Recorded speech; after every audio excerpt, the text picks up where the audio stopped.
ومعرفة سبب النزول تعين على فهم الآية فإن العلم بالسبب يورث العلم بالمسبب۔ تو ایک اور قسم کا سبب نزول یہ ہوتا ہے کہ اگر اس کو نہ سمجھا جائے تو آیت کا معنی پوری طرح متعین نہیں ہو سکے گا یا اس کے سمجھنے میں غلطی لگ جائے گی۔ اس کی سب سے خوبصورت مثال سیدہ عائشہ رضی اللہ تعالی عنہا سے پوچھا تھا، جناب عروہ نے کہا قرآن مجید میں یہ جو آیت ہے ان الصفا والمروة من شعائر اللہ فمن حج البیت او اعتمر فلا جناح علیہ ان یطوف بہما، صفا اور مروہ اللہ کے شعائر میں سے ہیں، جو بیت اللہ کا حج کرے یا عمرہ کرے تو اس پر کوئی گناہ نہیں ہے کہ صفا مروہ کے چکر لگائے، اس پر کوئی گناہ نہیں ہے کہ صفا مروہ کے۔ تو جناب عروہ نے ماں عائشہ رضی اللہ تعالیٰ عنہ سے کہا مجھے تو اس آیت کی روشنی میں لگتا ہے کہ جو حج عمرہ کرے تو صحیح چھوڑ بھی دے، صفا مروہ کی صحیح چھوڑ بھی دے تو کوئی گناہ نہیں ہے، کیونکہ اللہ نے کہا اس پر کوئی گناہ نہیں ہے کہ ان کے چکر لگائے۔ تو عائشہ رضی اللہ تعالی عنہا نے کہا حالانکہ آپ جانتے ہیں کہ صحیح تو ضروری ہے، صحیح تو ضروری ہے، اس کے آگے پھر مختلف احکام ہیں کس موقع پہ وہ کیا اس کی شرعی یا فقہی سٹیٹس۔ تو سیدہ عائشہ رضی اللہ تعالی عنہا نے پھر اس لفظ کے نازل ہونے کا سبب بیان کیا تھا۔ سیدہ عائشہ رضی اللہ تعالی عنہ نے کہا کہ ایسے تھا کہ عرب کا فلاں جو قبیلہ ہے وہ دور جاہلیت کے اندر صفا مروہ کے قریب بت ہوتے تھے اور ان کے نام کے اوپر طواف اور نظر و نیاز یہ سارا کچھ کرتے تھے۔ تو اسلام آنے کے بعد ان کے دل کے اندر ایک خلش سی تھی کہ ہم دور جاہلیت میں یہاں بتوں کے نام پہ ایسے کیا کرتے تھے، تو اب پتہ نہیں یہاں چکر لگانا چاہیے کہ نہیں لگانا چاہیے۔ تو ان کی اس خلش کو دور کرتے ہوئے اللہ تعالیٰ نے کہا فمن حج البیت او اعتمر فلا جناح علیہ ان، کہ بالکل کوئی گناہ نہیں ہے، بالکل کوئی حرج کی بات۔ پھر ماجی عائشہ رضی اللہ تعالیٰ نے ایک اور خوبصورت بات کہی، کیا عروہ جیسے تم سمجھے ہو نا، اگر ایسے اس کا مطلب ہوتا نا تو پھر الفاظ یہ نہیں ہونے تھے فلا جناح علیہ ان یطوف بہما، جیسے تم سمجھ رہے ہو وہ مطلب ہوتا تو الفاظ یہ ہونے تھے فلا جناح علیہ الا یطوف بہما، کہ اگر وہ صفا مروہ کی صحیح نہ بھی کرے تو کوئی گناہ نہیں ہے، جبکہ قرآن مجید نے ایسے نہیں کہا۔ سمجھ آ گئی؟ کلیئر ہے بات؟ تو سبب نزول بعض دفعہ تو ایسے ہوتے ہیں کہ اس کو سمجھے بغیر آیت کی سمجھ ہی نہیں آ سکتی، جیسے غزوہ بدر کی تفصیلات ہیں، غزوہ حنین کی تفصیلات ہیں، باقی اسباب النزول کچھ ایسے ہیں۔ کچھ اسباب النزول وہ ہوتے ہیں ان کو سمجھنے نہ سمجھنے سے کوئی فرق نہیں پڑتا ہے، وہ ہوتے ہیں مصداقات اور مثالیں، مصداقات اور مثالیں۔ اور تیسری قسم کے اسباب نزول جو ابھی میں نے آپ کے سامنے واضح کیا وہ ہوتے ہیں کہ اگر نہ سمجھا جائے تو کچھ اشکال پیدا ہو سکتے ہیں اور وہ آیت کے فہم میں معاون ثابت ہوتے ہیں اگر ان کو سمجھ لیا جائے۔ اس کی مثال بھی آگے چلے بتائیں۔ وقولهم نزلت هذه الآية في كذا يراد به تارة أنه سبب النزول ويراد به تارة أن هذا داخل في الآية وإن لم يكن السبب كما تقول عنا بهذه الآية كذا۔ تو سبب نزول جب صحابہ یہ کہتے ہیں نزلت هذه الآية في كذا، یہ آیت اس بارے میں ہے، تو یہاں دونوں ہی معنی ہو سکتے ہیں۔ یہ بھی معنی ہو سکتا ہے کہ سبب نزول ہے مباشر، اور یہ بھی معنی ہو سکتا ہے کہ یہ اس بارے میں یہ آیت صادق آتی ہے، دونوں ہی معنی ہو سکتے ہیں۔ اب سوال یہ پیدا ہوتا ہے ہمیں کیسے پتہ چلے گا کہ سبب نزول مباشر بیان کیا جا رہا ہے یا اس کی مثال بیان کی جا رہی ہے؟ اس کا کوئی ضابطہ نہیں ہے، یہ قرائن ہی سے پتہ چلے گا، قرائن ہی سے، دیگر قرائن ہی سے پتہ چلے گا کہ یہاں کیا مراد لینا چاہ رہے ہیں۔ سبحان اللہ جی۔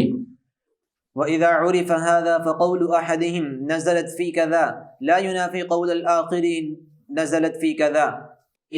جب آپ کو یہ اصول کا پتہ چل گیا کہ نزلت فی کذا سے مراد بعض دفعہ مصداق ہوتا ہے اور بعض دفعہ سبب مباشر ہوتا ہے، تو امام صاحب فرماتے ہیں کہ اگر ایک صحابی کہہ رہے نزلت فی کذا اس بارے میں، دوسرا کہہ رہے نہیں اس بارے میں، تو اس دونوں میں کوئی اختلاف تضاد نہیں ہے، بشرطے کہ لفظ ایسا ہو کہ دونوں اس میں آ سکتے ہوں۔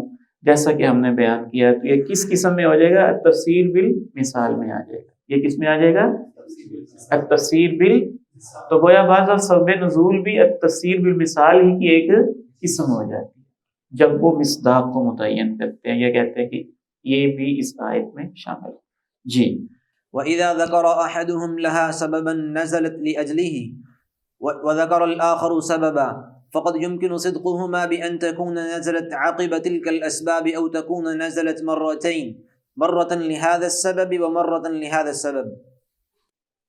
اور اگر واقعی ایسا سبب نزول ہے کہ وہ بھی محسوس ہو رہا ہے سبب نزول مباشر ہے، اور وہ بھی محسوس ہو رہا ہے کہ سبب نزول، امام ابن تیمیہ رحمہ اللہ کے نزدیک پھر اس کی دو وجہ ہو سکتی ہیں۔ یہ وجہ ہو سکتی ہے کہ دونوں ہی واقعات پے در پے پیش ہوئے اور اس کے بعد آیت نازل ہوگی۔ اس کی سب سے واضح مثال ہے نساؤکم حرث لکم فأتوا حرثکم انا شئتم، کہ تم اپنی بیویوں سے جیسے چاہو تعلق قائم کرو۔ جو مکہ کا کلچر تھا وہ اور تھا، جو مدینے کا کلچر تھا وہ اور تھا۔ مکہ کے کلچر میں اس میں ذرا ایک کھلا ماحول تھا، اور مدینہ کے کلچر میں یہودیوں کے قریب رہنے کی وجہ سے اس میں کچھ پابندیاں تھیں کہ بیوی سے صرف خاص ایک پوزیشن میں ہی تعلق قائم کیا جا سکتا ہے۔ تو جب یہاں پہ مکہ والوں کی مدینہ والوں سے، مدینہ والوں کی مکہ والوں سے آپس میں شادیاں ہو گئی، تو ان کو کلچر کا ڈیفرنس نظر آیا، تو اس میں انہوں نے یہ حرج محسوس کیا کہ یہ تو ایسے نہیں ہوگا۔ تو ظاہر ہے ایک نہیں کئی واقعات ہوئے ہوں گے، کئی اس طرح کے واقعات۔ اس نے بھی نبی علیہ السلام کے سامنے اپنی مشکل کا اظہار کیا، دوسری فیملی میں نبی علیہ السلام کے سامنے اپنی مشکل کا اظہار کیا، تو اس کے بعد اللہ تعالیٰ نے کھلی اجازت دے دی، نساؤکم حرث لکم فأتوا حرثکم انا شئتم۔ تو بعض دفعہ اس طرح کی سچویشن بھی ہو سکتی ہے، ایک واقعہ ہوا، پھر اس سے ملتا جلتا پھر واقعہ ہو گیا، پھر اس سے ملتا جلتا پھر واقعہ ہوگا، دو تین واقعات کے بعد آیت نازل ہوئی، تو وہ سارے ہی اسباب نزول ہو جائیں گے۔ جی، وهذان الصنفان اللذان ذكرناهما في تنوع التفسير هما الغالب في تفسير سلف الأمة الذي يظن أنه مختلف۔ سبحان اللہ۔ شیخ الاسلام ابن تیمیہ رحمہ اللہ فرماتا ہے یہ دونوں قسمیں ہی سلف کی تفسیر میں جو اختلاف پایا جاتا ہے وہ عموماً ان دونوں قسموں میں یہی والا ہے، اختلاف تنوع، یا تفسیر بالمثال ہے، یا اسباب نزول میں تفسیر بالمثال ہے، یا پھر عبارتوں کا آپس میں اختلاف ہے، یا عبارت اور معنی کا بھی ایسا اختلاف ہے کہ ان معنی کو جمع کیا جا سکتا ہے۔ یہاں تک واضح؟ کوئی سوال؟ جی، ہاں جی، یہ آپ نے بڑا اہم کویسچن کیا ہے، اور اس کا جواب مشکل ہے، بلکہ بعض اہل علم نے یہ لکھا ہے کہ یہ ایک خیال ہی ہے کہ 2 دفعہ آیت نازل ہوئی ہو، عملاً اس کی مثال دینا مشکل ہے۔ جی، یعنی کلیئر نہیں ہے، اس کی کوئی کلیئر مثال 2 ٹوک جس کو ہم یقینی طور پہ کہہ سکیں کہ یہ 2 دفعہ فلاں فلاں موقع پہ نازل ہوئی دینا مشکل ہے، اور خصوصاً سبب نزول میں کہ وہ سبب ہوا تو پھر آیت اتری، وہ سبب ہوا تو پھر آیت اتری۔ البتہ یہ ہو سکتا ہے کہ ایک آیت اتری تو اس موقع پہ نبی علیہ السلام نے وہ آیت پڑھی، اور پھر اس سے ملتا جلتا واقعہ پیش آیا تو پھر نبی علیہ السلام نے وہ آیت پڑھ دی اور اس کا مصداق طے کر دیا۔ بارک اللہ۔ ومن التنازع الموجود عنهم ما يكون اللفظ فيه محتملا للأمرين، إما لكونه مشتركا في اللغة كاللفظ قسورة الذي يراد به الرامي ويراد به الأسد، ولفظ عسعس الذي يراد به إقبال الليل وإدباره۔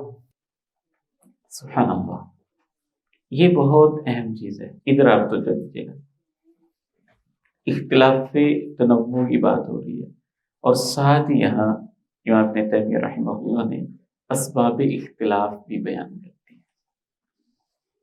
کہ بعض دفعہ اگر سلف صالحین کی تفسیر میں کوئی اختلاف پایا جاتا ہے تو اس کی 2 صورتیں انہوں نے یہاں بیان کی، اور 2 اسباب بھی ہیں۔ وہ ایک سبب یہ ہوتا ہے کہ لغت کے اندر وہ لفظ مشترک ہوتا ہے۔ المشترک اللغوی کسے کہتے ہیں؟ جی بیٹے آپ بتائیں۔ ایک لفظ لغت میں اس کے 2 معنی آ رہے ہیں، ٹھیک ہے، متفق لفظه واختلف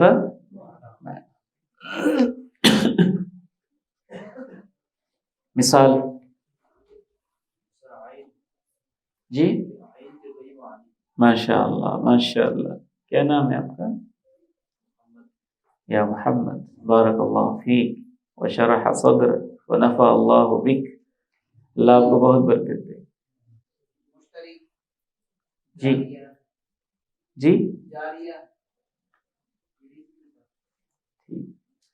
بہت خوبصورت مثال دی. اس طرح کلیئر بھی ہو جاتا ہے. عین ہے ایک ہی لفظ ہے اور اس کے معنی مختلف ہیں. لغت میں اصلاً ہی مختلف ہیں.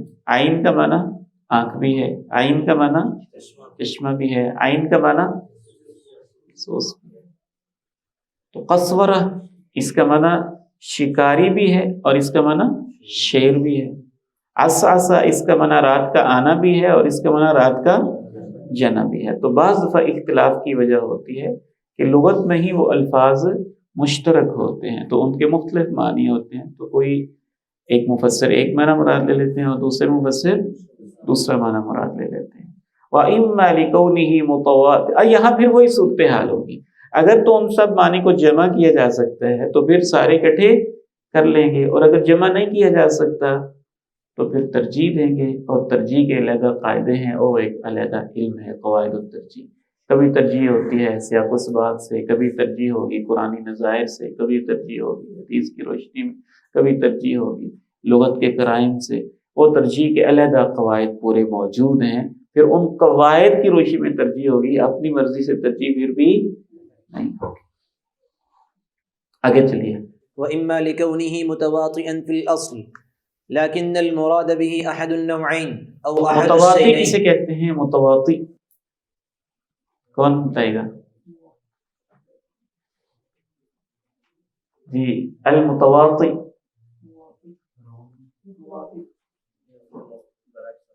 جیسے میں نے آپ کو بتایا تھا کہ الفاظ اور معانی کی نسبت اور تعلق کے حوالے سے اصولیین کی بڑی دقیق تحقیقات اور اپنی اصطلاحات ہیں اور منطقیین کی اپنی اصطلاحات ہیں. تو متواتر منطقیوں کی اصطلاح میں ایسی کلی کو کہتے ہیں, ایسی کلی کو کہتے ہیں جس کے اندر مختلف افراد آ رہے ہوں اور اس میں سارے افراد اس کلی کے مفہوم میں برابر ہوں, اس کلی کے مفہوم میں برابر ہوں. مثلا انسان ہے تو یہ متواتر کی مثال ہے. یہ بھی انسان ہے, یہ بھی انسان ہے, یہ بھی انسان ہے, میں بھی انسان ہوں, کافر بھی انسان ہے, مشرک بھی انسان ہے, سکھ بھی انسان ہے. ٹھیک ہو گیا. تو متواتر سے مراد ایسی کلی ہے جس کے اندر مختلف افراد ہوں اور سب ہی اس سے مراد ہو سکتے ہوں اور سب کا لفظ کے ساتھ برابر کا تعلق, سب کا لفظ کے ساتھ برابر کا تعلق. اس کے برعکس ایک مشکک ہوتی ہے اصطلاح مناطقہ کی کہ وہ بھی کلی ہی ہوتی ہے لیکن سب کا تعلق برابر کا نہیں ہوتا, سب کا تعلق برابر کا. مسلم مناطقہ کیا اس کی مثال رجل بھی ہے, مرد, یہ بھی مرد ہے, یہ بھی مرد, لیکن سب کی مردانگی ایک جیسی. بہرحال ان کی اپنی کچھ اصطلاحات ہیں جس میں انہوں نے مختلف مفاہیم بیان کیے. تو بعض دفعہ اختلاف تنوع کی ایک صورت یہ بھی ہوتی ہے یا سب اختلاف یہ بھی ہوتا ہے کہ وہ لفظ متواتر ہوتا ہے, وہ لفظ. تو الانسان سے یہاں کون سا انسان مراد ہے, پھر اس میں اختلاف پیدا ہو جاتا ہے. قرآن مجید میں اس کی جو سب سے خوبصورت مثال ہے والفجر ولیال عشر والشفع والوتر. قسم ہے فجر کی, قسم ہے 10 راتوں کی, قسم ہے جفت کی, قسم ہے تاب. تو الفجر سلف صالحین سے منقول ہے کہ اس سے مراد فجر یوم النحر ہے, قربانی والے دن کی فجر, وہ بڑا عظیم دن ہے. یا نہیں, دوسرے نے کہا اس سے مراد فجر یوم مزدلفہ ہے, مزدلفہ کے دن کی فجر ہے. اس نے کہا نہیں, الفجر سے مراد صبح کا وقت ہے. تو اب یہاں کیا کریں گے؟ واللہ اعلم. اس میں اکثر امام طبری رحمہ اللہ کا جو منہج ہے، بیٹے تفسیر طبری بہت خوبصورت تفسیر ہے اور اس کو بہت دل لگا کے پڑھنا چاہیے۔ امام طبری رحمہ اللہ تعالی الفاظ کے عموم کو ہم عموم پر باقی رکھیں گے۔ الفجر سے آپ فجر مراد لیں، فجر یوم النحر بھی اس میں آ جائے گی، فجر یوم مزدلفہ بھی اس میں آ جائے گی، روزانہ کی فجر بھی اس میں آ جائے گی، تو سارے اقوال کیا ہو جائیں گے؟ جمع ہو جائیں گے۔ تو یہ بھی اختلاف تنوع میں پھر ہو جائے گا، اس صورت میں یہ بھی اختلاف تنوع میں آ جائے گی۔ سمجھ آ رہی ہے جی؟ بارک اللہ فیکم، تقدم۔ كالضمائر في قوله ثم دنا فتدلى فكان قاب قوسين او ادنى۔ اب ضمیروں کی تعیین میں جو اختلاف ہے اس کو امام صاحب متواتر کی ایک صورت بیان کر رہے ہیں، وہ کہ ضمیر ہے وہ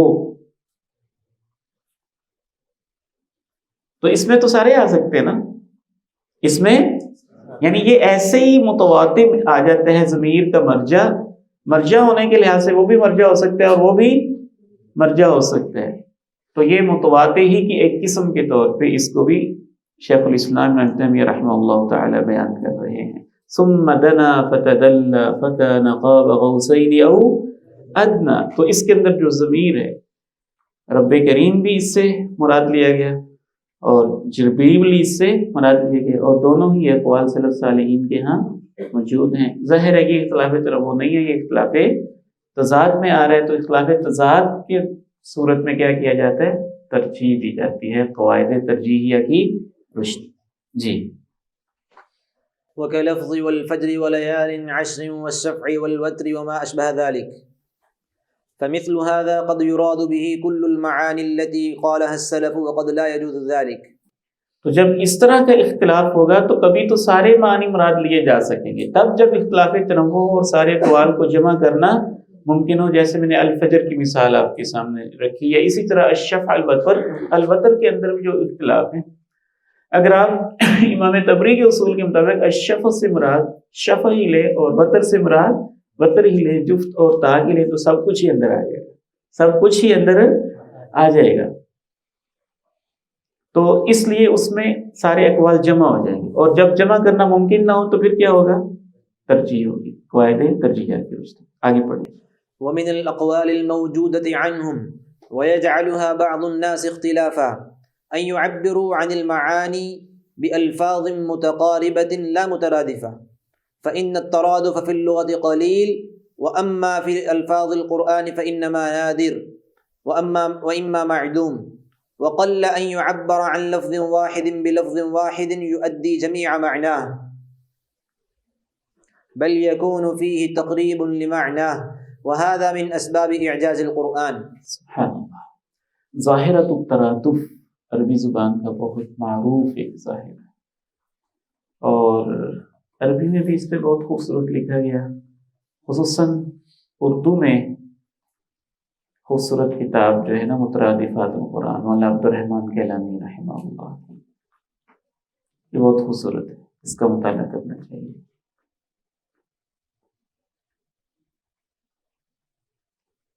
امام ثعلبی کی فقہ اللغہ، اس کا بھی مطالعہ کرنا چاہیے، اس کا بھی مطالعہ کرنا چاہیے۔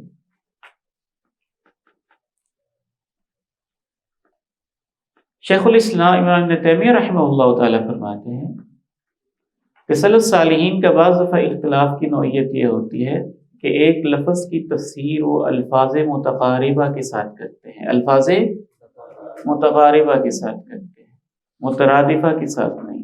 اور ترادف کا پھر سرسری انہوں نے یہ بھی کہہ دیا کہ عربی زبان میں ترادف خصوصاً قرآنی الفاظ میں نہیں ہے، جس کو ہم ترادف کہتے ہیں وہ تقارب ہوتا ہے۔ ترادف کا معنی ہے کہ 100% ایک لفظ دوسرے لفظ کے ہم معنی ہو، ایسے نہیں ہوگا۔ ذات ایک ہے، وہی بات متباینہ والی ہو جاتی ہے، لیکن اس کے لیے جو مختلف الفاظ میں اس میں صفات کا لحاظ کیا جاتا ہے، اس میں مختلف صفات کا لحاظ کیا جاتا ہے۔ مثلا شک کے لیے قرآن مجید میں کتنے الفاظ ہیں؟ شک بھی ہے، میریا بھی ہے، اور ریب بھی ہے، تو یہ نہیں ہم کہہ سکتے۔ اب تفسیر کرتے ہوئے ممکن ہے سلف صالحین یہ کہہ دیں لا ریب فیہ، لا شک فیہ، لا شک فی لا ریب فی لا مریۃ فی ای لا شک فی، تو اس میں اس لفظ کی 100% تمام صفات کے لحاظ سے وضاحت مقصود نہیں ہوتی، تقریب المعنی مقصود ہوتا ہے، اس معنی کو قریب کرنا مقصود ہوتا ہے، وگرنہ تو پھر وضاحت ہو ہی نہیں سکتی۔ ریب اور طرح کا شک ہے، شک اور طرح کا شک ہے، مریا اور طرح کا شک ہے، شبہ اور طرح کا شک ہے، خوف ہے، اس کے لیے کتنے سارے الفاظ ہیں، خوف بھی ہے، وجل بھی ہے، خشیت بھی ہے، تو ہم تو اس کا معنی ڈر کر رہے ہیں، لیکن حقیقت میں ان سب کے اندر باریک باریک فروق موجود ہوں گے۔ زمین کے لیے جو قرآن مجید میں الفاظ استعمال ہوئے، ارض بھی ہے، تراب بھی ہے، سعید بھی ہے۔ اب اگر سعید ان کا معنی ارضم کیا جا رہا ہے، یا تراب کا معنی عرض کیا جا رہا ہے، یا عرض کا معنی تراب کیا جا رہا ہے، تو وہاں تقریب المعنی مقصود ہے، ایگزیکٹ اس کا معنی بیان کرنا مقصود نہیں ہے، ترادف تقریباً ممکن نہیں۔ اور امام ابن تیمیہ رحمہ اللہ نے کہا کہ الفاظ قرآنی میں جو اعجاز ہے اس کی ایک اہم وجہ یہ بھی ہے، اس کو امام باقلانی نے بڑے خوبصورت انداز سے واضح کیا کہ باقی جتنے بھی انسان ہیں ان کے علم میں کچھ معنی ہیں اور کچھ نہیں ہیں، کچھ الفاظ ہیں اور کچھ، اور اللہ کے علم میں سارے معنی بھی ہیں اور سارے الفاظ بھی ہیں۔ تو جس معنی کے لیے جو لفظ سوٹیبل تھا اللہ تعالیٰ نے وہیں پر وہی استعمال کیا ہے، اور انسانوں کے پاس میں ایسے ممکن نہیں ہے۔ یہی وجہ ہے کہ قرآن مجید معجزہ ہے، وہ اپنے الفاظ میں بھی معجزہ ہے، الفاظ کی ترکیب میں بھی معجزہ ہے، اور اپنے معنی میں بھی معجزہ ہے، کیونکہ اللہ کا علم تمام الفاظ کو بھی محیط ہے اور تمام معنی کو بھی محیط ہے اور تمام تراکیب کو بھی محیط ہے۔ تو جو لفظ جس معنی کے لیے بنتا تھا اور جس ترکیب میں وہ سب سے فصیح تھا، اللہ تعالیٰ نے قرآن مجید میں اس طرح استعمال کیا ہے، اور باقی انسانوں کے لیے ایسے استعمال کرنا ممکن نہیں ہے۔ امام ابن تیمیہ فرماتے ہیں کہ اسباب اعجاز میں سے یہ بھی ایک سبب ہے کہ قرآن نے جو لفظ استعمال کیا ہے اس پر وہی لفظ ثابت ہے۔ جی باقلانی، جی ان کے بیٹے رسالہ ہے اعجاز القرآن کے اوپر نا، مستقل رسالہ اعجاز القرآن پہ مستقل رسائل بھی لکھے گئے کہ قرآن مجید کس کس لحاظ سے کیسے معجزہ ہے۔ جی ومن هنا غلط من جعل بعض الحروف تقوم مقام بعض والتحقيق ما قاله نحاة البصرة من التضمين۔ یہ بھی بہت اہم بات ہے، تضمین کسے کہتے ہیں، کون بتائے گا؟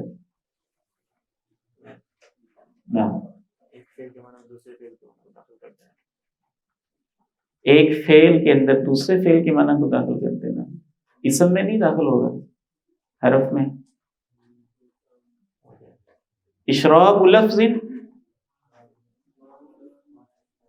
وتنزیلہ منزلتہ، ایک لفظ کے اندر دوسرے لفظ کا معنی ملا دینا اور پھر اس کے مطابق اس کو استعمال کرنا، اور مقصد کیا ہوتا ہے تاکہ ایک لفظ استعمال کر کے دو لفظوں کا معنی مراد لیا، ایک لفظ استعمال کر کے، ادھر توجہ کیجیے، بہت توجہ چاہیے مجھے آپ کی، اور خوبصورت چیز ہے یہ قرآن مجید، بڑی دقت سے اس سے فہم آتا ہے۔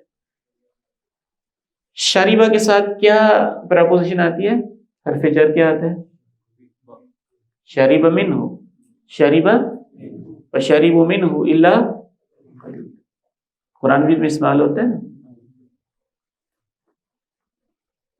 اور رویہ یروی رین، اس کے لیے کیا ہوتا ہے؟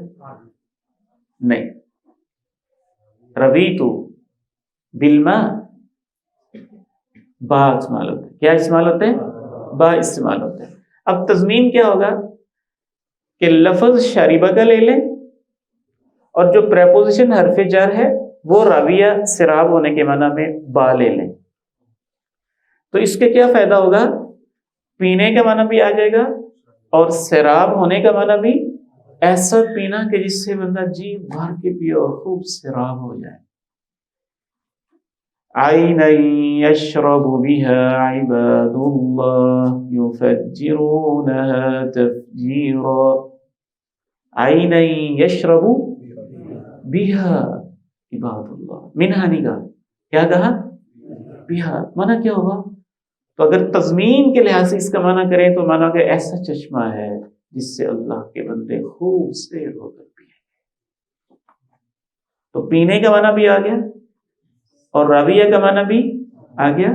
اور تضمین کیسے کی کہ ضمن شرب معنی راویہ، یہاں شربہ کے اندر راویہ کے معنی کو شامل کر دیا گیا اور اس کی طرف اشارہ کرنے کے لیے با بلایا گیا، اس کی طرف اشارہ کرنے کے لیے با بلایا گیا. تو شیخ الاسلام امام ابن تیمیہ رحمہ اللہ تعالیٰ کہتے ہیں کہ جہاں الفاظ کے متعلقات یا حروف جر چینج ہوتے ہیں تو ایک بعض نحوی یہ کہتے ہیں کہ یہ با یہاں پر من کے معنی میں ہے.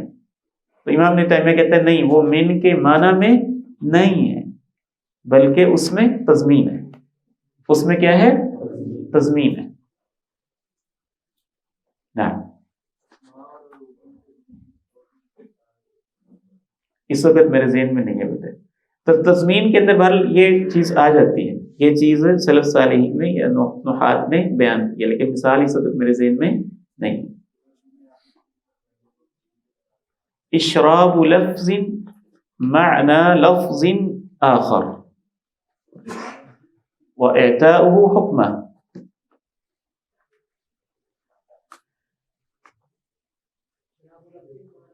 معنى لفظ آخر وإعطاؤه حكمه. إعطاؤه حكمه لتصير الكلمة تؤدي معنى الكلمتين، تاکہ وہ ایک کلمہ دو کلموں کا معنی دیتے. جی بیٹے آگے چلیں. وجمع عبارات السلف في مثل هذا نافع جدا لأن مجموع عباراتهم أدل على المقصود من عبارة أو عبارتين. سلف صالحین کی تفسیر کو سمجھنے کے لیے جو بہت اہم قاعدہ ہے، یہ بھی آپ کو ایسے الفاظ ہیں کہ زبانی یاد ہوں. جمع عبارات السلف في مثل هذا نافع جدا لأن مجموع عباراتهم أدل على المقصود من عبارة أو عبارتين. اس صحابی کا قول کیا، اس کا قول کیا، اس کا قول کیا، اس کا قول ہے، سارے اکٹھے کریں. بہت خوبصورت تفسیر سامنے آئی. تابعین تفسیر کر رہے ہیں تو سب کے اقوال کو جمع کر دیں. جمع کرنے سے مجموعی طور پہ معنی آپ کے سامنے بہت کلیئر ہو کے آ جائے گا. مثالیں ہیں وہ بھی کلیئر ہو کے آ جائیں. جی. ومع هذا فلا بد من اختلاف محقق بينهم كما يوجد مثل ذلك في الأحكام. تو یہ سارا تو اختلاف تنوع ہے، لیکن کہیں کہیں یقیناً اختلاف تضاد بھی موجود ہے. اختلاف محقق سے مراد یہاں پہ اختلاف تضاد ہے، جس میں ایک کا قول اور ہوتا ہے، دوسرے کا قول اور ہوتا ہے. یہ بھی سلف میں بہرحال موجود ہے. جی. فصل في نوعي الاختلاف في التفسير المستند إلى النقل وإلى طريق الاستدلال. ٹائم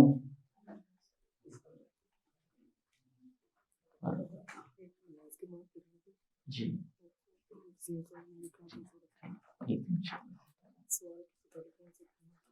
جی. سوال آپ نے کرنا شاید، میں نے سوال کرنا. جو پڑھایا ہے اس میں سے ماشاء اللہ.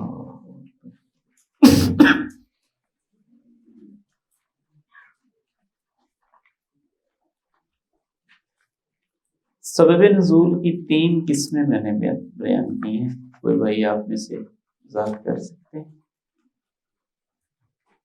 ایسے میں نے بیان کیا 5 ہیں، تو اس میں سے 3 میں نے آپ کے سامنے رکھی.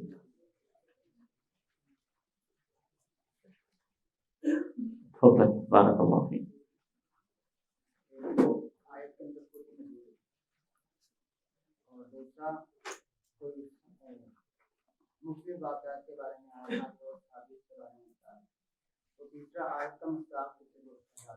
بارک اللہ فیک. بہت خوبصورت جواب دیا جی آپ نے. شیخ آپ آئیں جی، یہ آپ کے لیے انعام ہے انتظامیہ کی طرف سے. بارک اللہ فیک. کتنے سوال کرنے شیخ؟ 3. ٹھیک ہو گیا. سلف کا جو منہج تفسیر ہے اس میں ایک خاص ہم نے چیز پڑھی ہے کہ سلف اکثر ایسے تفسیر کرتے ہیں. ویسے اشارہ کرنا تھا، پھر میں نے پوچھنا تھا کہ آپ جواب دیں. بارک اللہ فیکم. متکافئہ، مترادفہ، متباینہ، تینوں اصطلاحوں کی وضاحت کریں.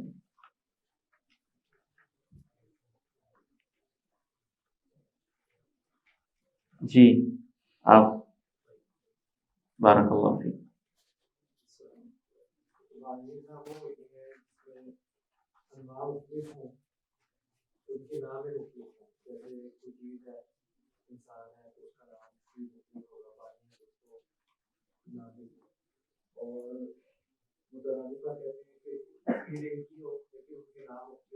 جی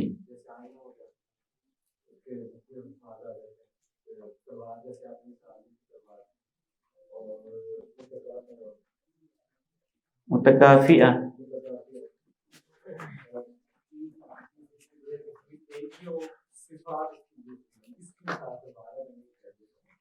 اچھا بارک اللہ اکرمکم اللہ. اور متواتیہ بھی بتا دیں، ویسے ہی نام پکا ہو گیا ان کی یاد دلانے کے لیے. متواتیہ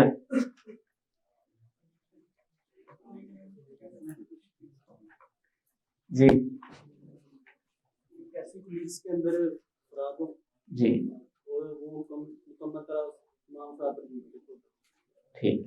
بارک اللہ فیکم واکرمکم. اشہد ان لا الہ الا اللہ وحدہ لا شریک لہ واشہد ان محمدا عبدہ ورسولہ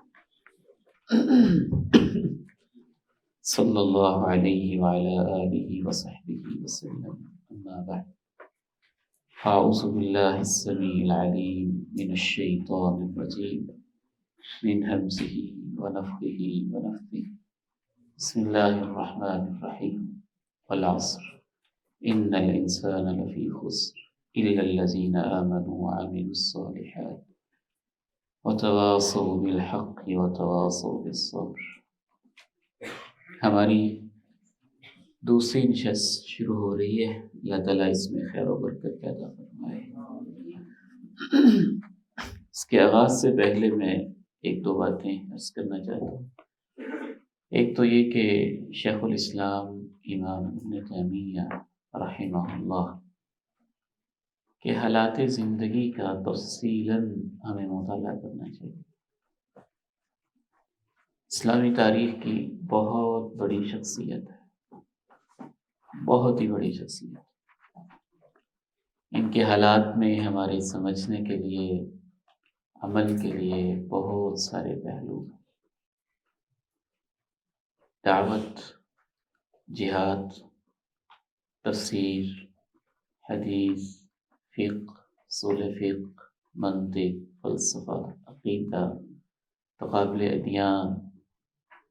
کیا موضوع ہے جو شیخ الاسلام رحمہ اللہ نے بیان نہ کیا ہو، اور پھر جس زوردار انداز سے انہوں نے بیان کیا ہے وہ انہی کا خاصہ ہے. پھر جیسے انہوں نے شگرد تیار کیے ہیں، امام ابن قیم الجوزیہ رحمہ اللہ، امام ابن کثیر، امام زاہدی، امام مزی، کیسے کیسے لوگ، کیسے کیسے انہوں نے ان کے حالات لکھے. امام زاہدی رحمہ اللہ نے ایک جگہ لکھا ہے، اگر میں بیت اللہ میں کھڑے ہو کے رکن یمانی اور حجر اسود کے درمیان قسم اٹھا کے بھی کہہ دوں کہ میں نے ان جیسا کوئی شخص نہیں دیکھا تو یہ میری قسم بڑی سچی ہے. ان کے بھائی کہتے ہیں کہ ہم قلعے کے اندر تھے تو 80 قرآن مجید ہم نے مکمل کیا قید میں. 81ویں مرتبہ جب ہم پڑھ رہے تھے اور اس آیت پہ پہنچے، ان المتقین فی جنات و نہر فی مقعد صدق عند ملیک مقتدر، تو یہ یہاں تک پہنچے تھے کہ وہ اللہ کو جا رہے. ان کی یہ کتاب مقدمہ فی اصول تفسیر خصوصاً بہت ہی اہم ہے. میں یہ سمجھتا ہوں کہ اس میں اصول تفسیر بھی ہیں، قواعد تفسیر بھی ہیں، اس میں مناہج المفسرین بھی ہیں، اور اس میں اسالیب التفسیر اور اتجاہات التفسیر پہ بھی بہت زبردست بہت کچھ ہے. لیکن اس کو اصل کتاب کو بھی بالاستیعاب اچھے طریقے سے پڑھنا چاہیے. بلکہ الحمدللہ ہمارے ہاں وہاں راجوال میں بعض طلبہ اس کو زبانی یاد بھی کرتے ہیں. تو چلے وہ مقدمہ نہیں تو اس کو تو زبانی یاد کر لینا چاہیے. یہ اس کا خلاصہ ہے. تیسری سٹیج یہ ہے کہ چلے اس کو نہ کریں تو کم از کم اس میں سے جو اہم اقوال ہیں وہ ہمیں ازبر ہونے چاہیے اور زبانی یاد ہونے چاہیے انشاءاللہ. تو امام ابن تیمیہ کے حالات بھی پڑھنے ہم نے انشاءاللہ. مجھے بس یہاں سے یاد آیا کہ شیخ الاسلام امام ابن تیمیہ رحمہ اللہ تفصیل کے ساتھ اللہ کا ذکر کیا کرتے اور سورج چڑھ آتا اس وقت تک بیٹھے ذکر کرتے رہتے. تو ابن قیم رحمہ اللہ نے پوچھا تو کہنے لگے یہ تو میرا ناشتہ ہے، اگر میں نہ کروں تو اس کے بغیر میرے اندر قوت نہیں آتی. طلب علم کو ذکر الہی کی بہت زیادہ ضرورت ہے، درس کے دوران بھی، اس سے پہلے بھی، صبح و شام کے اذکار، نمازوں کے بعد کے اذکار اور رات کو سوتے ہوئے اذکار. یہ 4 اوقات تو اللہ تعالیٰ نے خود قرآن مجید میں خصوصاً بیان کیے ہیں. کہاں پہ بیان کیے؟ قرآن مجید کی کس آیت میں ہے کہ 4 اوقات کے اذکار خصوصاً کرنے ہیں؟ سبح بحمد ربی قبل طلوع الشمس ومن اللیل وادبار سجود.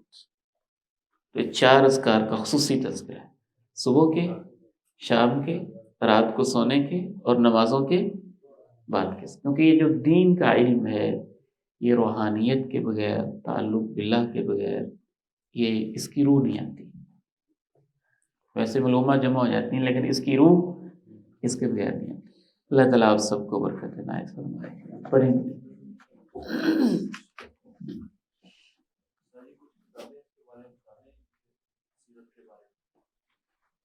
کہ سیرت کے بارے میں تو پی ایچ ڈی کے بڑے بڑے مقالے لکھے گئے اور آپ حیران ہوں گے کہ شیخ الاسلام ابن تیمیہ رحمہ اللہ کے اوپر یورپ اور امریکہ کی یونیورسٹیوں میں کئی پہلوؤں میں پی ایچ ڈیز ہو چکی ہیں. یہ تفسیر کے منہج پہ، حدیث کے منہج پہ، جہاد کے منہج پہ، ہر چیز پہ. لیکن اگر جامع سی کتاب پڑھنا چاہتے ہیں اوورآل ان کے حالات کے بارے میں تو شیخ ابو زہرہ کی جو کتاب جس کا مولانا اللہ حنیف جانی رحمہ اللہ جس کے اوپر تعلیقات بھی لکھی اردو میں، حیات شیخ الاسلام ابن تیمیہ، یہ آپ پڑھیں. اردو والی پڑھ لیں پھر عربی والی بھی پڑھ لیں تو بہت خوبصورت ہے، وہ جامع ہے، اوورآل ان کے حالات کا تذکرہ ہو جاتا ہے. مولانا ابو حسن علی ندوی رحمہ اللہ کی جو کتاب ہے تاریخ دعوت و عزیمت، یہ بہت خوبصورت کتاب ہے اور اس میں امام ابن تیمیہ کے حالات انہوں نے بہت اچھے اور تفصیل کے ساتھ لکھے ہیں. ان کے اوپر جو پی ایچ ڈی کے مقالہ جات ہیں وہ ذرا خالص علمی حوالے سے ہیں. شیخ الاسلام ابن تیمیہ محدثاً یا مفسراً یا ان کے جو مختلف حوالے سے، اور ان کی جو خصوصاً جو کتابیں اس دور میں ساری ویسے تو پڑھنی چاہیے لیکن خصوصاً جن کا مطالعہ کرنا چاہیے، ایک تو مقدمہ اصول تفسیر ہے، الصارم المسلول ہے شاتم رسول کے حوالے سے، منہاج السنہ، روافظ کا فتنہ اس وقت زوروں پر ہے. کچھ یہاں بھی انہوں نے ڈسکس کیا ہے مقدمے کے اندر بھی، جو روافظ کا منہج تفسیر اور ان کے انحرافات ہیں، معتزلہ کا جو منہج ان کے انحراف، وہ بھی ڈسکس کیے امام صاحب نے اور بہت جامع انداز میں کیے. صرف ضرورت ہے کہ ہم اس کو غور سے نہیں دیکھتے نا، تسلی سے نہیں پڑھتے. ہمیں ذرا فکر ہوتی ذرا امتحان کی، تھوڑا تھوڑا پڑھیں، امتحان پھر دینا پڑے گا. تو یہ ماشاءاللہ بہت خوبصورت انداز ہے. یہاں کوئی امتحان کی فکر نہیں اور کوئی سلیبس کی خاص فکر نہیں ہے، خالص علم کے لیے ہم بیٹھے ہوئے ہیں ماشاءاللہ. یہ بہت مبارک سلسلہ ہے. موہب الرحیم بھائی کو اللہ تعالیٰ جزائے خیر دے، اس میں اور طرح کی برکت ہوتی ہے.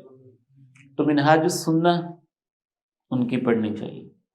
روافظ کے جتنے بھی شبہات ہیں کوئی نیا نہیں ہے اس وقت جو سوشل میڈیا پہ پھیلائے جا رہے ہیں. شیخ الاسلام ابن تیمیہ نے جس خوبصورتی سے وہ جواب دے دی ہے نا روافظ کے لیے، اگر آپ ایک منہاج السنہ پڑھ لیں اور ایک تحفہ اثنا عشریہ پڑھ لیں تو تحفہ ہی ہے. جب انہوں نے کتاب لکھی نا تحفہ اثنا عشریہ تو سارے روافض سر جوڑ کے بیٹھ گئے، کہنے لگے اس کا جواب دینا چاہیے، اس نے تو ہزاروں لوگوں کی زندگی بدل دی ہے. تو جب جواب دینے بیٹھے تو سب سے انہوں نے سوچے اس کا نام کیا رکھیں گے، تو پتہ نہیں سیف اس طرح کا انہوں نے نام لکھا، تلوار جس کا معنی بنتا تھا. تو ادیب کے پاس، قتیل شفائی ادیب تھا، تو اس کے پاس انہوں نے بھیجا کہ تم سے تو شاہ صاحب کی کتاب کا جو نام ہے اس کا ہی جواب نہیں بنتا، وہ تمہیں تحفہ دے رہے ہیں، تم تلوار دے رہے ہو. تو ادب لٹریچر بھی بڑی اہم چیز ہے، یہ بھی بہت ہی اہم چیز ہے. تو منہاج السنہ دیکھنی ہے آپ نے انشاءاللہ. چلے ساری نہ پڑھی، اس کی فہرست تو دیکھ لینا، کم از کم کو یہ بتاؤ کہ روافض کیا اعتراضات کرتے ہیں، امام صاحب نے کیسے کیسے اس کا جواب دیا. اور صارم المسلول کی بہت ضرورت ہے. تہذیبی اس وقت جو ہمیں چیلنجز درپیش ہیں، اس کے لیے جو اقتداء الصراط المستقیم ہے، اس کے تو خلاصے بھی ہیں، وہ پڑھ لیں. عقیدے کی تو پھر آپ پڑھتے ہی رہتے ہیں ماشاءاللہ، فتاویٰ بھی رکھتے ہیں، فتاویٰ ہی ہے. جی بسم اللہ الرحمن الرحیم. اللهم صل وسلم على نبينا محمد. فصل في نوعي الاختلاف في التفسير المستند إلى النقل وإلى طريق الاستدلال. الاختلاف في التفسير على نوعين، منهما مستنده النقل فقط، ومنهما ما يعلم بغير ذلك، إذ العلم إما نقل مصدق وإما استدلال محقق، والمنقول إما عن المعصوم وإما عن غير المعصوم. اس کو آپ توجہ سے دیکھ لیجئے. الاختلاف فی التفسیر علی نوعین، تفسیر میں اختلاف کی دو قسمیں. اب وہ سلف کا اختلاف نہیں بیان کر رہے، اوورآل علم تفسیر میں جو اختلافات ہیں اس کی دو قسمیں. منہما مستندہ النقل فقط، کچھ اختلافات وہ ہیں جن کی بنیاد کسی روایت پر ہے، نقل پر ہے. نقل سے مراد وہ نقل جو ہے معصوم ہستی سے بھی ہو سکتا ہے اور غیر معصوم سے بھی. معصوم سے نقل کیا ہے؟ احادیث، نبی علیہ الصلاۃ والسلام کی جو احادیث ہیں وہ نقل عن معصوم ہے. اور غیر معصوم میں بہت کچھ آ جائے گا. غیر معصوم سے جو نقل ہے اس میں اسرائیلی روایات بھی نقل ہی ہیں. جو بھی روایت ہے وہ کیا ہے؟ نقل ہے. اسرائیلی روایات، اقوال صحابہ، اقوال تابعین، جیسے جیسے دور بڑھتا جائے گا نقل کا دائرہ کار بڑھتا جائے گا. تو علم کے ذرائع دو قسم کے ہیں اور اختلاف کی بھی اس لحاظ سے دو قسمیں ہیں. ایک کیا ہے؟ نقل. ایک کیا ہے؟ نقل. نقل سے مراد کسی بھی سابقہ ہستی سے بیان کرنا. نقل عن معصوم احادیث، غیر معصوم میں اسرائیلی روایات، باقی سارے اقوال آتے. دوسرا کیا ہے؟ اختلاف استدلال محقق. استدلال، کوئی استدلال یا استنباط، اس کو آپ دوسرے لفظوں میں کہہ سکتے ہیں درایت، تیسرے لفظوں میں کہہ سکتے ہیں عقل. تو علم کے ذرائع دو ہو گئے، ایک نقل اور دوسرا عقل. نقل کو ہم روایت کہہ سکتے ہیں اور عقل کو ہم کہہ سکتے ہیں درایت. اور تفسیر کی دنیا میں خصوصاً اسی کو اصطلاح کے طور پہ بیان کیا جاتا ہے، تفسیر بالمعصور اور تفسیر بالرائے. تفسیر بالرائے، تو روایت کہہ لیں، درایت کہہ لیں، نقل کہہ لیں، عقل کہہ لیں، یا تفسیر بالمعصور اور تفسیر بالرائے کہہ لیں. یعنی بنیادی چیز کے علم کے دو ذرائع ہوتے ہیں، یا آپ کسی سے نقل کر رہے ہوتے ہیں یا آپ اپنی رائے، اپنی عقل سے ایک چیز بیان کر رہے ہوتے ہیں. تو دو یہ ذرائع کے علم ہے اور دونوں میں ہی اختلاف ممکن ہے. پھر وہ کیسے کیسے ہوتے ہیں آگے پڑھیے. والمقصود بأن جنس المنقول سواء كان عن المعصوم أو غير المعصوم، وهذا هو النوع الأول. فمنه ما يمكن معرفة الصحيح منه والضعيف، ومنهما ما لا يمكن معرفة ذلك فيه. ادھر توجہ کیجیے. تو علم کے کتنے ذرائع ہو گئے؟ دو. ایک نقل، عقل. تو نقل کی دو قسمیں ہو گئی، نقل عن معصوم اور نقل عن غیر المعصوم. نقل کا دوسرا نام کیا ہے؟ روایت. اور تفسیر میں اس کو تفسیر بالمعصور کہتے ہیں. عقل کا دوسرا نام کیا ہے؟ درایت، اور تفسیر میں اس کو تفسیر ڈرائے گا۔ تو نقل عن معصوم ہو گیا اور نقل عن غیر معصوم ہو گیا۔ جو نقل معصوم سے ہے یا غیر معصوم سے ہے، پھر اس کی دو قسمیں ہیں۔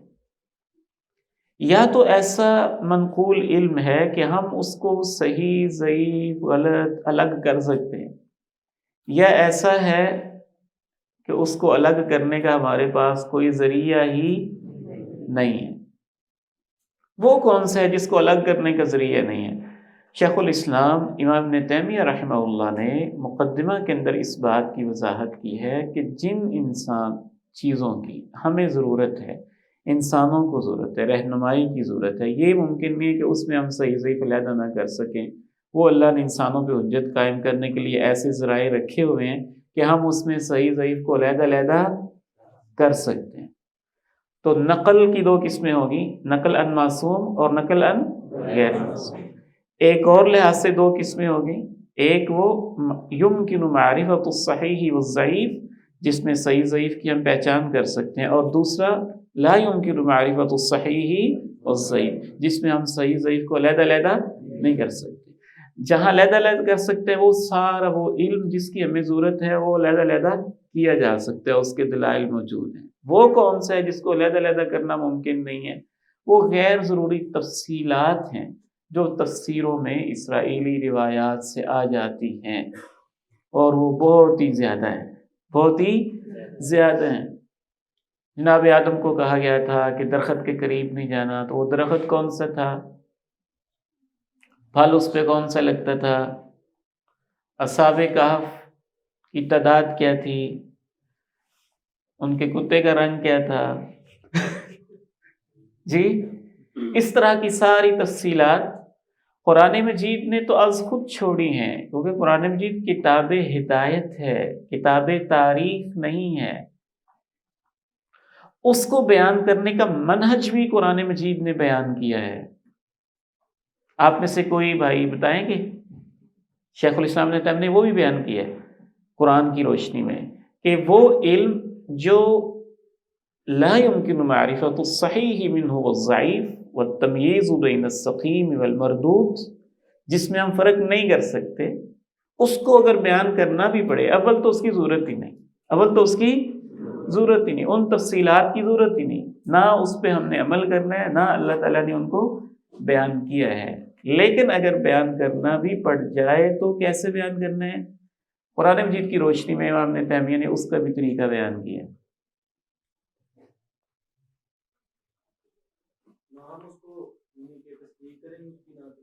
نہیں، قرآن مجید میں بیان کیا اللہ تعالیٰ نے، قرآن سے استنباط کیا امام ابن تیمیہ نے۔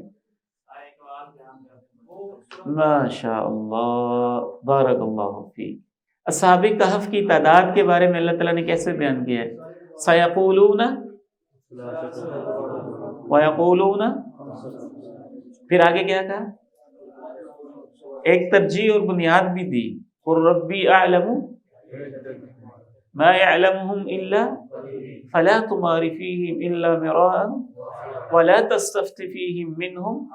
اس میں وہ سارے اصول ہیں، اس میں وہ سارے اصول ہیں کہ وہ علم جو غیر ضروری تفصیلات کے اوپر مبنی ہے، خصوصاً تفسیر قرآن میں، وہ سارا علم جو ہے ہمیں اس کی بنیادی طور پہ کوئی ضرورت نہیں ہے۔ وہ ہے نقل عن غیر المعصوم ما لا يمكن معرفت الصحیح منہ۔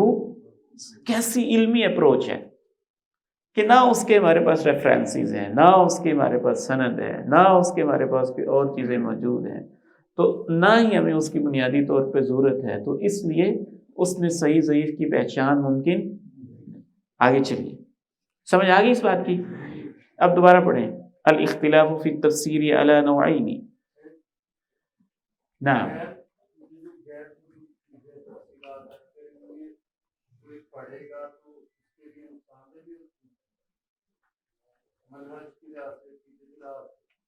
جیسے آج کل چل رہا ہے ٹائم ٹریول، وہ بھی قرآن میں غیر ضروری ایسی تفصیلات ہے، جو سائنس کا ریفرنس ہے یا یہ اینڈ پہ آ رہا ہے انشاءاللہ، تفسیر بالرائے امام ابن تیمیہ نے چھوڑا کچھ نہیں انشاءاللہ، اس پہ تو بات آئے گی کس حد تک ہم اس سے استفادہ کر سکتے ہیں تفسیر قرآن میں اور کس حد تک استفادہ نہیں کرنا چاہیے، وہ تفسیر بالرائے میں ہمارا ایک مستقل ٹاپک ہے، وہ انشاءاللہ آ جائے گا۔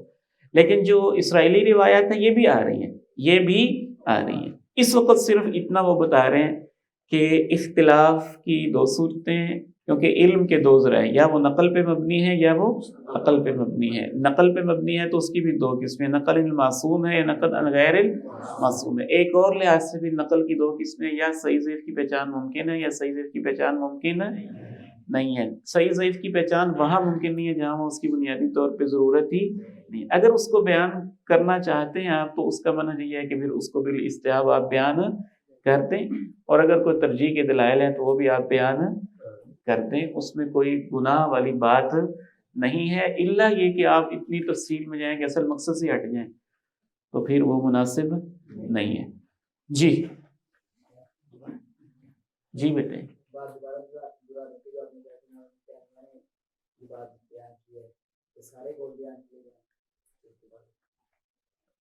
یہ بیٹے آپ نے نا مقدمے کے اندر ایک تو پڑھنا ہے اور اس آیت کو غور سے پڑھنا ہے۔ سَيَقُولُونَ ثَلَاثَةٌ رَابِعُهُمْ كَلْبُهُمْ، وہ کہتے ہیں تین تھے چوتھا، وہ یہ بھی کہتے ہیں چار تھے اور پانچواں، سات تبصرہ بھی کر دیا نا، رجمن ایسے اٹکل بچوئی ہیں، ان کے پاس اس کے کہنے کی کوئی دلیل موجود، منہج بیان ہو رہا ہے، منہج واضح ہو رہا ہے، ان کے قول بھی بیان کر دیے، جو قول غلط تھے اس کے اوپر کمنٹس بھی دے دیے، اس کو ضعیف کہہ دیا کہ اس کی کوئی دلیل نہیں ہے۔ اور یہ سب سے خوبصورت منہج ہمارے مفسرین میں سے حضرت حافظ عبدالسلام بھٹوی رحمہ اللہ نے اپنایا ہوا ہے۔ وہ تھوڑا سا سے زیادہ مبالغہ کر گئے ہیں، لیکن اکثر وہ کہہ دیتے ہیں کہ یہ ساری باتیں بوتے ہی ہیں، دلیل کوئی نہیں اس کی، ساری باتیں بوتے ہی ہیں، اس کی دلیل کوئی نہیں۔ اردو میں بہت خوبصورت ان کا انداز ہے، جب اسرائیلی روایات وغیرہ آتی ہیں تھوڑا سا اشارہ کر گیا، ساری باتیں بوتے ہی ہیں، اس کی کوئی دلیل نہیں ہے، ہم اس لیے ان کو ذکر نہیں کرتے۔ واضح؟ جی نہیں پڑھیں۔ والمقصود بأن جنس المنقول سواء كان عن المعصوم أو غير المعصوم، وهذا هو النوع الأول، فمنه ما يمكن معرفة الصحيح منه والضعيف، ومنه ما لا يمكن معرفة ذلك فيه، وما نقل في ذلك عن بعض الصحابة نقلا صحيحا فالنفس إليه أسكن مما نقل عن بعض التابعين، لأن احتمال أن يكون سمعه من النبي صلى الله عليه وسلم أو من بعض من سمعه منه أقوى، ولأن نقل الصحابة عن أهل الكتاب أقل من نقل التابعين، ومع جزم الصاحب بما يقوله كيف يقال إنه أخذه عن أهل الكتاب وقد نهوا عن تصديقهم۔ سبحان اللہ۔ اس میں سے جو صحابہ کرام سے صحیح اسناد کے ساتھ منقول ہے، تابعین کی بنسبت اس سے نفس کو زیادہ سکون ملتا ہے، کیونکہ اس میں یہ احتمال ہوتا ہے کہ انہوں نے نبی علیہ السلام سے براہ راست سنا ہو، یا انہوں نے کسی اور دوسرے صحابی سے سنا ہو اور اس نے نبی علیہ السلام سے سنا ہو۔ اور اس لیے بھی کہ صحابہ کرام تابعین کی بنسبت اہل کتاب سے کم نقل کرتے ہیں، خصوصاً جب صحابی بالیقین کسی بات کو بیان کر دے تو پھر امکان غالب یہی ہے کہ اس نے نبی علیہ السلام سے سنا ہوگا، اس نے نبی علیہ السلام سے سنا ہوگا۔ تو صحابی اگر کوئی اسرائیلی روایت بیان کر دے تو اس پہ دل کو زیادہ اطمینان ہو جاتا ہے۔ لیکن یہاں میں ایک چیز ایڈ کرنا چاہتا ہوں، یہ اقوال صحابہ کا مسئلہ آ جاتا ہے، اور اقوال صحابہ کی جو مختلف قسمیں ہیں ان میں سے ایک قسم تو وہ ہے چونکہ اس کا تعلق آ جاتا ہے غیبیات سے، سابقہ دور کی باتیں۔ تو اگر وہ صحابی بالجزم بیان کر رہے ہیں، صحابی بالجزم بیان کر رہے ہیں کہ حضرت موسیٰ نے ایسی بات کہی تھی، یا حضرت عیسیٰ نے ایسی بات کہی تھی، یا اللہ نے فلاں نبی کی طرف یہ وحی کی تھی، بالجزم بیان کر رہے صحابی، تو وہ کیا ہو جائے گا؟ شاباش، مرفوع حکمی ہو جائے گا، کیونکہ ہمیں یقین ہو گیا کہ ابھی بالجزم ایسے نہیں کہہ سکتا، اس نے یقیناً نبی علیہ السلام سے سنا ہوگا، تو مرفوع حکمی میں آ جائے گا، مرفوع۔ لیکن یہاں ایک شرط اہل علم نے بیان کی ہے، اگر اس صحابی کے اقوال کے تتبع سے یہ معلوم ہوتا ہو کہ وہ اہل کتاب سے کثرت سے نقل کرتے ہیں، تو پھر وہ مرفوع حکمی میں نہیں آئے گا۔ اور خصوصاً اگر آپ تفسیر ابن کثیر کا مطالعہ کریں گے تو آپ کو یہ معلوم ہوگا کہ امام ابن کثیر رحمہ اللہ بہت ساری وہ روایات خصوصاً جو عبداللہ ابن عمرو بن عاص نے بیان کی ہیں، ان کو بیان کرنے کے بعد کہہ دیتے ہیں ممکن ہے یہ ان دو مجموعوں سے انہوں نے نقل کیا ہو جو ان کو اہل کتاب سے کہیں سے ملے تھے، جو ان کو اہل کتاب سے کہیں سے ملے تھے۔ تو یہ پوائنٹ آپ نے ذہن میں رکھنا ہے۔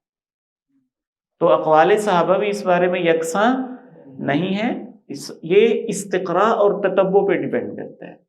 وہ صحابہ جن کے بارے میں معروف ہو کہ اہل کتاب سے اکثر نقل کرتے ہیں اور تاریخی ایسے شواہد اور قرائن موجود ہوں، تو پھر وہ والی بات نہیں ہے۔ اگر ایسے نہیں ہے اور بالجزم بیان کر رہے ہیں تو پھر اس میں یہ احتمال قوی ہے کہ انہوں نے نبی اسلام سے سنا ہے اور مرفوع حکمی ہو جائے۔ واضح؟ بارک اللہ فیک۔ نعم تفضل۔ جی کیا آپ پوچھیں نا بیٹے نے یہ سوال کیا ہے، اذ العلم اما نقل مصدق و اما استدلال محقق، علم یا تو روایت پر مبنی ہوتا ہے مصدقہ، او استدلال محقق یا ایسے استدلال پر مبنی ہوتا ہے جو ثابت شدہ ہو۔ تو جو غیر معصوم ہوگا جیسے اسرائیلیات آئی ہیں، ہم نے کہا ان کی تقلید نہیں کریں گے، نہ تصدیق کریں گے، جی نقل مصدق مروا دیں گے؟ نہیں، وہ نقل مصدق وہ مطلق نقل میں آئیں گے، مطلق یعنی جو قابل اعتبار ہے وہ تو یہی ہے، یعنی اصل علم تو یہی ہے، لیکن اوورآل نقل مصدق بھی ہو سکتا ہے اور غیر مصدق بھی ہو سکتا ہے، استدلال محقق بھی ہو سکتا ہے اور غیر محقق بھی ہو سکتا ہے، لیکن اس میں سے جو واقعی علم ہے وہ تو یہی ہوگا، یا مصدق یا محقق۔ جی جی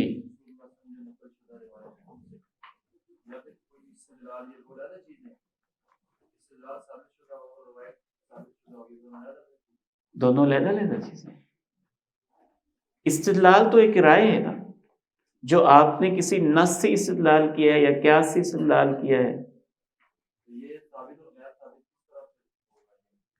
ثابت اور غیر ثابت شدہ بیٹے ایسے ہی ہوگا نا، اگر تو وہ روایت مصدقہ ہے تو ثابت ہو گیا، اگر وہ استدلال دیگر قرائن سے پایہ ثبوت کو پہنچ جاتا ہے، قیاس جلی سے، اجماع سے، نص سے، علماء سے، دیگر قرائن سے اس کی تائید ہو جاتی ہے تو استدلال محقق ہو جائے گا۔ لیکن اگر ایسے نہیں ہوگا تو استدلال تو ہوگا نا، چاہے صحیح ہے چاہے غلط ہے، نقل تو ہوگا چاہے وہ صحیح ہے چاہے وہ غلط ہے۔ جو استدلال ہے یہ تو ہوتا ہے نقل سے، یعنی جو نقل شدہ علم اس سے ہی ہوتا ہے، تو اس کی دو قسم کیسے ہوگا؟ بات یہ ہے استدلال جو یہ بھی نقل شدہ علم کی بنا پہ کیا جاتا ہے، تو دو قسم علم کی کیسے ہوگا؟ بیٹے اصول فقہ میں آپ پڑھتے ہیں نا مصادر استدلال کیا ہے؟ کتاب، سنت، اجماع، قیاس، تو وہ استدلال ہے، نص تو نہیں ہے نا۔ مثلا ابھی ہم نے استدلال کیا شیخ الاسلام ابن تیمیہ نے کہ سابقہ علم کو بیان کرنے کا منہج کیا ہونا چاہیے، قرآن مجید تو وہ نہیں نا بیان کر رہا، قرآن مجید کی نص تو یہی بیان کر رہی ہے سیقولون ثلاثۃ، تو آگے استدلال کس نے کیا؟ امام ابن تیمیہ رحمہ اللہ۔ واضح؟ میرا سوال یہ ہے کہ جو امام صاحب نے استدلال کیا ہے یہ تو اسی علم سے نکلا ہے نا، جو ہم علم کی دوسری قسم کر رہے ہیں، یہ تو نہیں ہے، کیونکہ جو استدلال ہے یہ تو اسی علم کے ساتھ کیا ہے۔ جی یہ علم کیوں قسم کی ہے؟ قسم تو بیٹے اوور آل ہی بالکل اس لحاظ سے بھی واضح ہے، یہ اس کی ایک قسم ہے، اس کی ایک قسم ہے، وگرنہ استدلال کے لیے آج کی دنیا میں تو یہ ضروری نہیں ہے کہ نص ہی سے ہو، وہ طریق سے بھی ہو سکتا ہے، وہ کسی سابقہ کتبے سے بھی ہو سکتا ہے، ٹھیک ہے، وہ کسی سائنس سے بھی ہو سکتا ہے، وہ لاجک سے بھی ہو سکتا ہے، وہ منطق سے بھی ہو سکتا ہے، وہ آپ کی اپنی عقل کی دریافت بھی ہو سکتی ہے، تو وہ سارا غیر نقلی ہے، یہ سارا غیر منقول ہی ہے، اور منقول سے استدلال وہ بھی اصل میں آپ کی رائے ہی ہے، اگرچہ اس کی بنیاد آپ نے کسی آیت یا حدیث پہ رکھی ہے، لیکن وہ آیت اور حدیث تو نہیں ہے نا، واضح؟ جی آگے سے